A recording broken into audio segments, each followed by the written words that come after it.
नमस्कार मित्रों, स्वागत है आपका 11 क्लासेस में। हम 15वें वित्त आयोग के बारे में जानकारी प्राप्त करेंगे। 15वें वित्त आयोग की रिपोर्ट अभी हाल ही में आई है, उससे संबंधित प्रमुख तथ्यों को हम लोग लेंगे।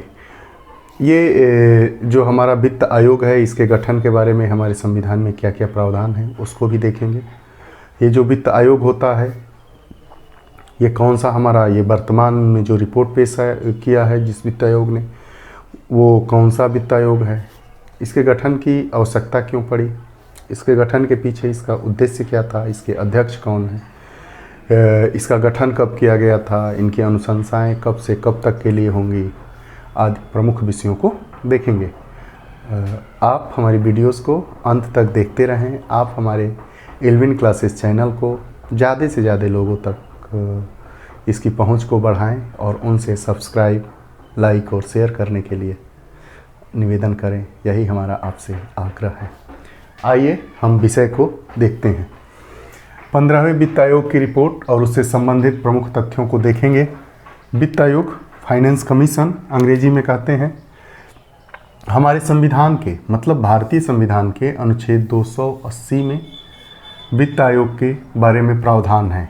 प्रश्न ये पूछता है कि वित्त आयोग, बार बार अभी हाल ही में जो पीसीएस का परीक्षा हुआ था उत्तर प्रदेश लोक सेवा आयोग का, उसमें पूछा गया था कि वित्त आयोग के बारे में किस अनुच्छेद में प्रावधान है। तो भारतीय संविधान के अनुच्छेद 280 में वित्त आयोग के बारे में प्रावधान है। हाँ, लेकिन महत्वपूर्ण प्रश्न ये है कि हम लोग आज ये जो हमारा 15वां वित्त आयोग है वो अपनी अनुशंसाएं पेश किया है। तो वित्त आयोग के अनुशंसाओं के बारे में किस अनुच्छेद में प्रावधान है, तो ये हमारा 281वां अनुच्छेद है। तो उसी की बात करेंगे। वित्त आयोग की अनुशंसाओं के बारे में अनुच्छेद 281 में प्रावधान है। उसके बाद जो हमारा वित्त आयोग होता है उसको सिविल न्यायालय के समान दर्जा प्राप्त है। सिविल न्यायालय के समान दर्जा प्राप्त है किसको? वित्त आयोग को। यह मतलब कौन सा आधार ऐसा है, कौन सा कानून ऐसा है जो वित्त आयोग को सिविल न्यायालय के समान दर्जा देता है? तो यह हमारा जो सिविल प्रक्रिया संहिता 1908 के तहत ऐसा दर्जा दिया गया है।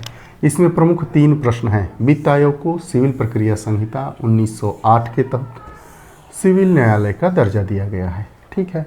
अब इसका गठन कैसे होता है, कब कब होता है?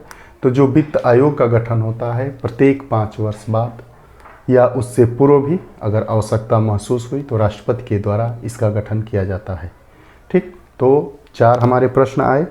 वित्त आयोग के बारे में किस अनुच्छेद में प्रावधान है? तो अनुच्छेद 280 में। वित्त आयोग की अनुशंसाओं के बारे में किस अनुच्छेद में प्रावधान है? तो 281 में।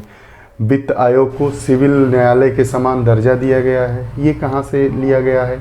तो सिविल प्रक्रिया संहिता 1908 के तहत। उसके बाद 5वां प्रश्न हमारा आता है कि वित्त आयोग की नियुक्ति कौन करता है? वित्त आयोग की नियुक्ति या गठन कौन करता है? हमारा राष्ट्रपति करता है। भारत का राष्ट्रपति भारत के वित्त आयोग का गठन करता है। अब ये पूछा जाएगा कि वित्त आयोग का गठन कितने वर्षों के बाद होता है?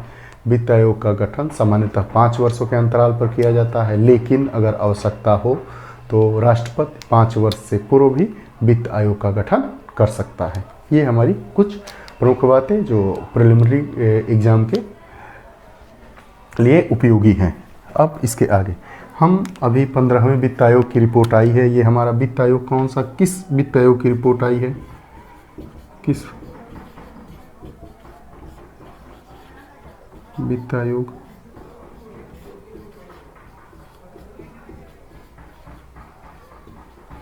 की रिपोर्ट है? 15वां। ठीक, अब पूछेगा कि 15वें वित्त आयोग के अध्यक्ष कौन है? श्री NK सिंह। इसका गठन कब हुआ था? 27 नवंबर 2017 को। गठन के पीछे इसका उद्देश्य क्या था? किसी भी चीज़ को प्रारंभ करने के पूर्व उसका उद्देश्य जानना आवश्यक है। तो योजना आयोग का उन्मूलन हो चुका है। आप जानते हैं योजना आयोग नामक जो हमारी संस्था थी उसको हटा दिया गया, खत्म कर दिया गया मतलब। तो अब काम वित्त आयोग का कौन करेगा? गैर योजनागत व्यय और योजना, प्लान और गैर योजनागत व्यय के बीच अंतर स्थापित करना इसका उद्देश्य था। कितना अंतर स्थापित करना, किसके किसके बीच, गैर योजनागत व्यय और योजनाओं के बीच अंतर स्थापित करना, इसका एक उद्देश्य था। एक उद्देश्य ये था कि जब योजना आयोग का उन्मूलन हो गया है तो ये अंतर कौन स्थापित करेगा। ठीक, अगला जो हमारा वस्तु एवं सेवा कर है GST, goods and service tax की शुरुआत भी हो गई थी, तो ये उद्देश्य था। ठीक है, अब देखिए जो हमारा ये वित्त आयोग है, 15वां वित्त आयोग, इसकी सिफारिशें कब से कब तक के लिए होगी, तो वित्त आयोग की सिफारिशें 5 वित्तीय वर्षों, 5 वित्तीय वर्ष मतलब 2021-22 से लेकर 2025-26 तक के लिए संबंधित होगी, उसके लिए लागू होंगी।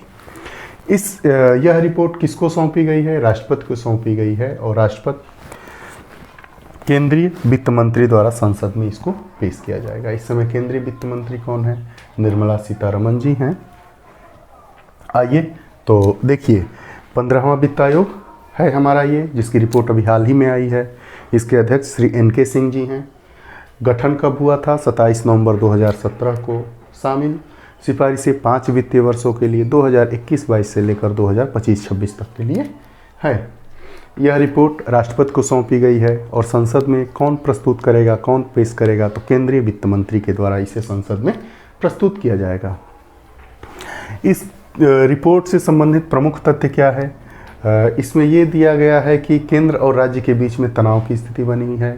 तनाव का प्रमुख कारण क्या है, जो राज्यों की हिस्सेदारी में कमी होना। पहले राज्यों को जो टैक्स दिया जाता था वो 42% था राज्यों की हिस्सेदारी, अब 41% हो गई है। इसका कारण बताया गया है कोविड-19 के चलते जो हमारी अर्थव्यवस्था में गिरावट आई है, उसको इसका कारण बताया गया है। और दूसरा कारण ये बताया गया है कि जैसे पहले हमारे 29 राज्य थे, अब 28 राज्य हो गए हैं, ये भी एक कारण बताया गया है। ठीक, राज्यों की हिस्सेदारी में कमी होने के कारण केंद्र तथा राज्यों के बीच तनाव बढ़ सकता है। उसके बाद जीएसटी कंपनसेशन केस के कारण केंद्र और राज्यों के बीच तनाव है। जीएसटी कंपनसेशन केस मतलब आप जानते हैं जीएसटी एक तो केंद्र सरकार द्वारा एक राज्य सरकार द्वारा।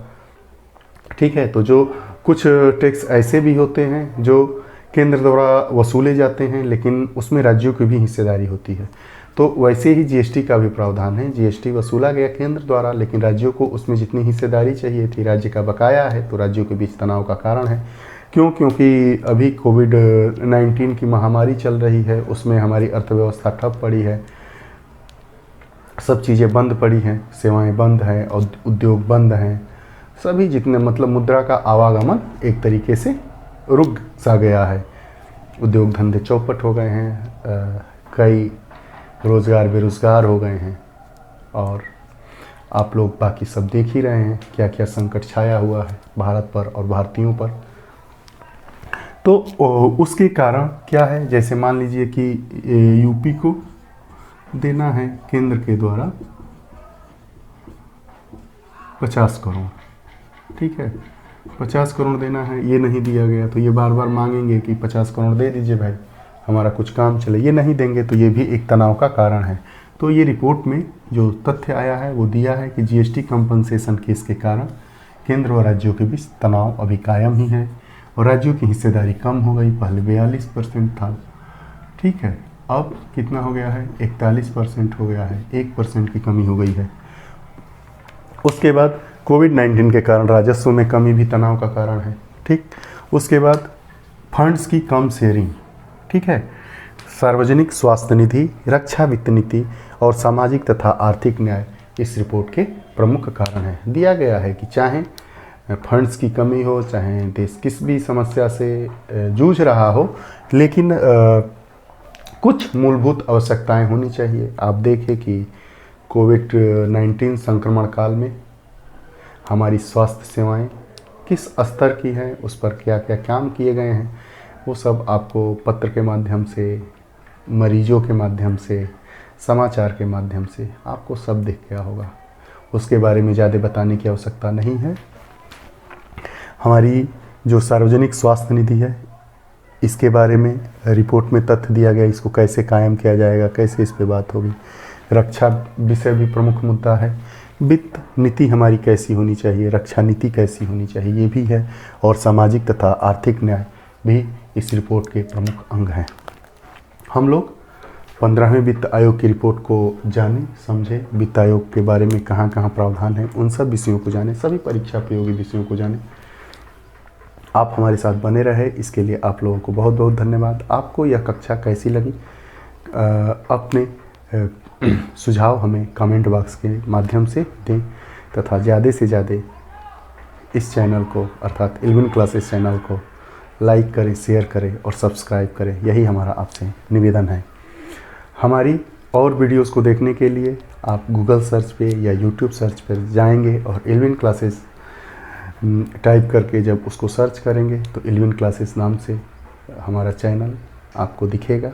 उस चैनल को ओपन करिए, प्लेलिस्ट में जाइए, इंडियन पॉलिटी की कक्षा, करंट अफेयर्स की कक्षा, मैथ की कक्षाएँ, इन्वायरमेंट एंड इकोलॉजी की कक्षाएँ, उसके बाद जो जो परीक्षाएं आती हैं उनको देख के, जैसे अभी बीईओ की परीक्षा हुई थी, ब्लॉक एजुकेशन ऑफिसर की, उससे भी संबंधित कक्षाएं उसमें पड़ी हुई थी, उनको हम बार बार लेते रहते हैं। और आप लोगों की परीक्षा की तैयारी कैसे एक अच्छे स्तर तक पहुँचे और आप लोग जल्दी सफल हो, इसके लिए मैं चाहता हूँ, हमारी टीम चाहती है कि आप लोगों के साथ यह कोचिंग संस्थान बहुत नहीं तो कुछ ही सही सहयोग करें और आप लोगों को अपना मदद प्रस्तुत करें। आप लोग हमारे साथ जुड़े रहे, इसके लिए बहुत बहुत धन्यवाद। नमस्कार।